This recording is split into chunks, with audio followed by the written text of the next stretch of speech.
မွေတော့ကောင်းစားတော့ကတော့ဘေးမှာဟေးခွေးဖြစ်တော့မှဘသူမှမရှိထွက်ပြေးတာဟေးမင်းဒုက္ခရောက်တော့ဆောက်ခွက်တာစီကွက်ကလေးတာလေး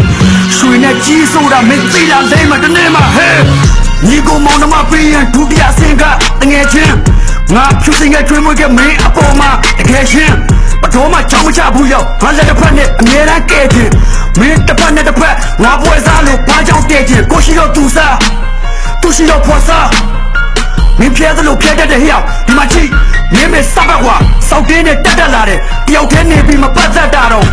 ဒိုးလို့မဟုတ်ဘူးမင်းအတဲရထိုးတဲ့တန်ကြလက်ထားကောင်မကောင်းတဲ့ချင်းဆောင်ကောင်းတဲ့အရင်ဖြောက်စာဖုန်းနဲ့အတင်းခောက်ကြုံရင်တည်းပေါက်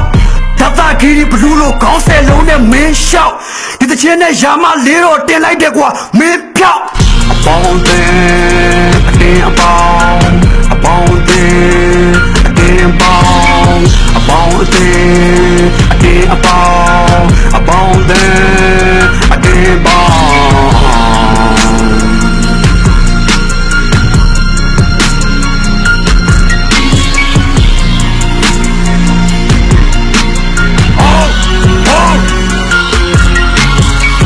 အမိုင်းဒူတော့ဖို့ဘတော်မှဝင်မလေးဘူးဆယ်ပေခန်းနဲ့တယောက်တည်းကောက်လဲဘသူမှရှင်မလေးဘူးမနာလိုတာတိတာလိုက်တော့ကိုနေမြကြားနေမြဆိုစားဆုံးမှရှိတာကာကြီးကြီးရရင်တော့ဟာရေးတဲ့အခါအန်ကိုပါသိလာမယ်ဆိုချင်မျိုးကြီးတဲ့ကဒီချင်းမျိုးကြီးတဲ့ကမဟုတ်ဘူးမဖြစ်ဆိုးတဲ့ထဲမှာဒီမိုးတရံက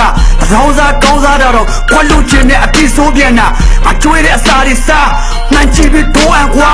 ဝေပြီးတော့စောင်းမလာခင်ချာမမိုးတပန်ရွာအနာလိုဖြစ်တဲ့အတာကိုဖြစ်တဲ့ဒါကိုမင်းနဲ့ဘာလို့မင်းအစ်စစ်ပဲတမင်းနဲ့ပြေးပြီးပဲရွှေ့ရွှေ့မင်းအေးမင်းတို့ဘဝတွေကဝေးနေတဲ့စိတ်မျက်နှာပြင်နေအများကြီးနဲ့ဆိုတော့နည်းနည်းမျက်စိကျိန်းနေကွာတယောက်တည်းတကောင်နဲ့အမြဲတမ်းရှောင်ရှားတယ်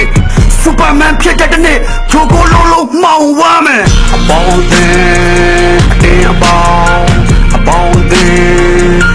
အပေါင်းအပေါင်းအတင်းအပေါင်း